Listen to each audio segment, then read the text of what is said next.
Morning everyone, Carol here at Oak House Journals, and a big warm welcome to the fourth video in the little mini series that I'm doing on making a Yubinuki or a Japanese thimble ring.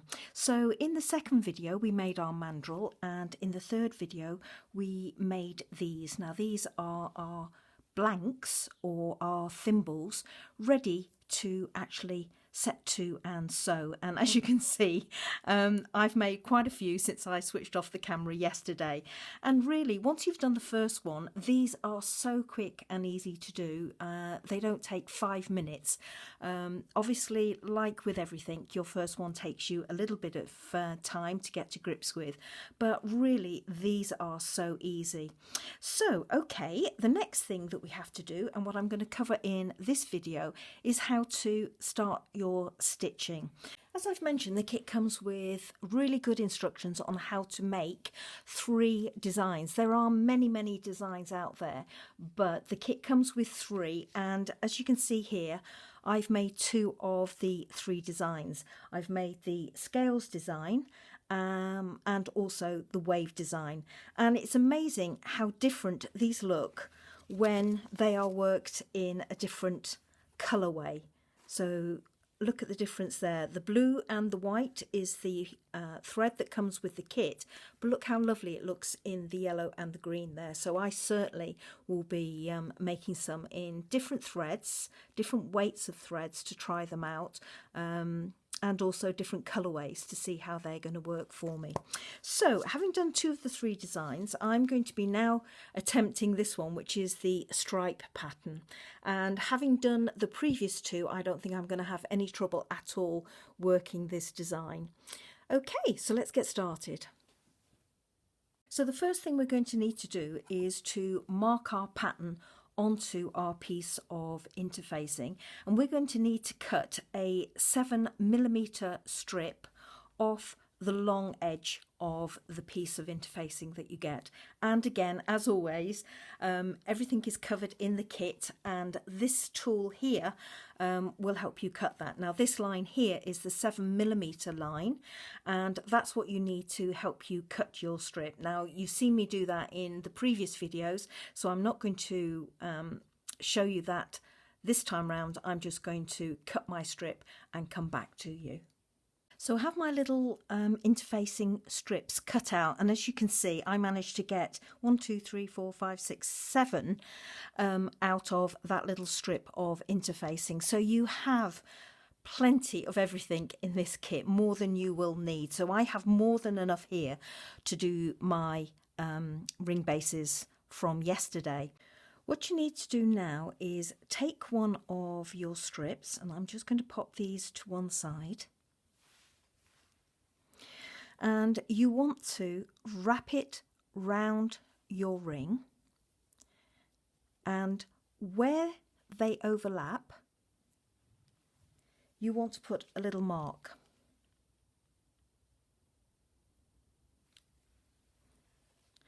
And then I suggest you take that mark all the way across your piece of interfacing. Then you need to just trim off the excess about 5mm. So I'm just going to trim that off. So we have our piece of interfacing marked and trimmed, and now what we're going to do is we're going to place some marks on the interfacing that is going to help us work our pattern. Now the instructions in the kit give you details of how many marks you need to put on your interfacing depending on what design you're going to be working. So for the design that I want to do, the stripe pattern, I know that I need to put 10 marks on each edge of my facing strip, and this is where the multiple lines on the tool come in really handy, and I'm hoping that you're going to be able to see this and not pick up too much glare. Now just a tip that I found really useful is to have handy a couple of little post-it notes, and I'll show you why in just a moment. So the first thing we're going to be doing is we're going to be placing the top of the line that you've just drawn onto one of the grid lines on here. Now I tend to like to put it on the top line, and I hope you can see that clearly enough. I tend to like to put it on the top line, and my pattern tells me that I need to put 10 marks on either side of my interfacing.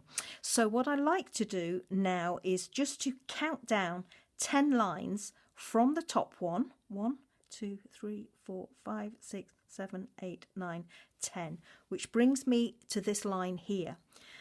So for ease of reference, what I like to do is I like to just put a post-it note on that line, and then I don't have to be trying to refresh my memory and recount as I go. So I'm just going to double check that I've got it in the right place. 1, 2, 3, 4, 5, 6, 7, 8, 9, 10. So I know my post-it note is on the 10th line.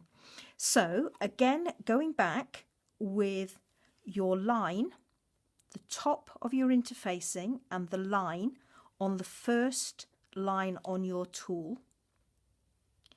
Angle your tool so that the bottom corner here is on the 10th line. And that's why I like to have a second post-it note, because what I like to do is just pop that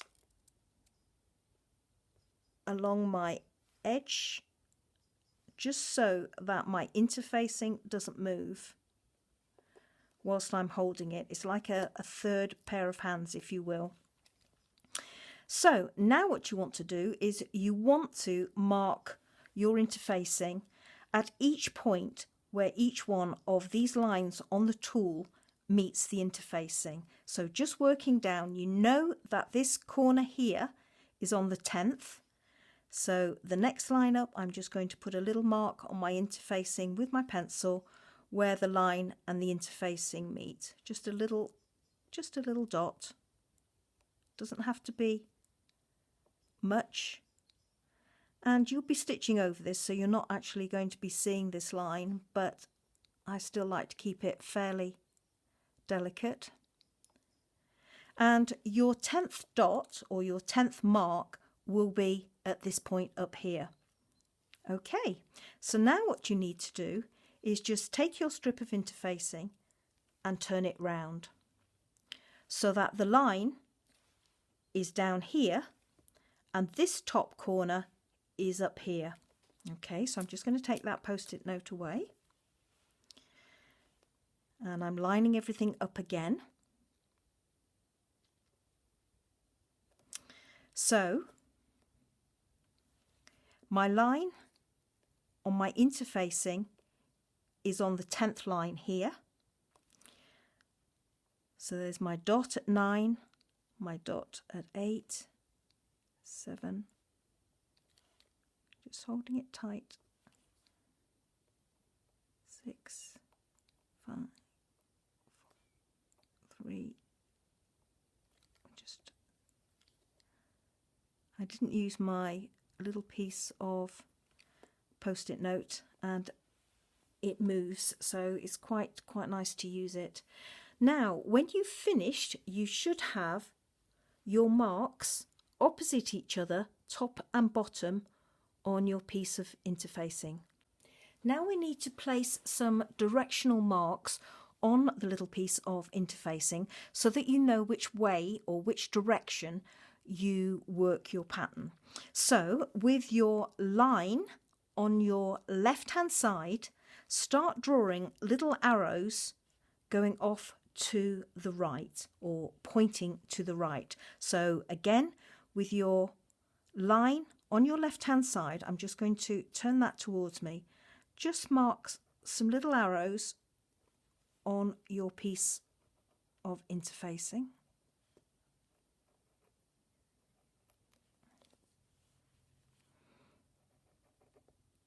And again, don't worry, these are going to be covered up, but these are really, really helpful at times. If you get interrupted in your stitching, like I have on a couple of occasions, and you pick it up, sometimes you're not quite sure which direction you should be working in. Okay, so there we have it. I'm just going to make that one a little bit more pronounced. In fact, I'm going to make 2 or 3 of them a little bit more pronounced. There we go. So as I say, with your line on the left hand side, mark your arrows going off to the right along the centre of your piece of interfacing. Now take your strip of interfacing and we're going to wrap it round the ring. So what you want to do is you want to hold the interfacing on top of your ring and have your arrows going round to the right, and take your interfacing all the way round so that the short edge matches up with your line.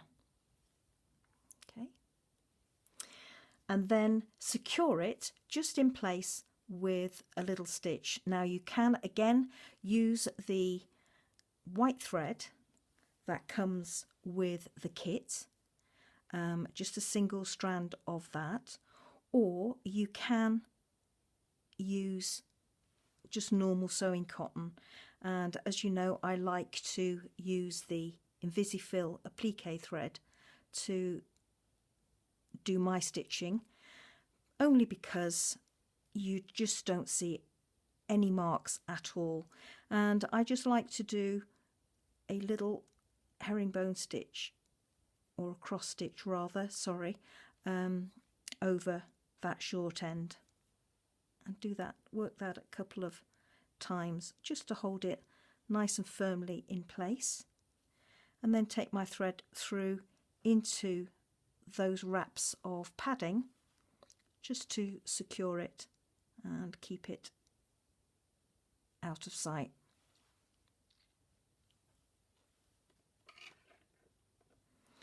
And just trim it off. Whoops a daisy, and that's moving very, very slightly on my ring. And there you have your ring all ready. The final thing we need to do is just to mark onto the interfacing a little dot with a coloured pen, so that you know that that is the starting point where you're going to be working your design from. Now, given that the threads that come in the kit are blue, I've chosen to use a little blue felt tip marker, and all you need to do is just pick one area on your interfacing and just put a little dot, so that you know that that is the start of where you're starting to work your design. Okay, and now let's get stitching.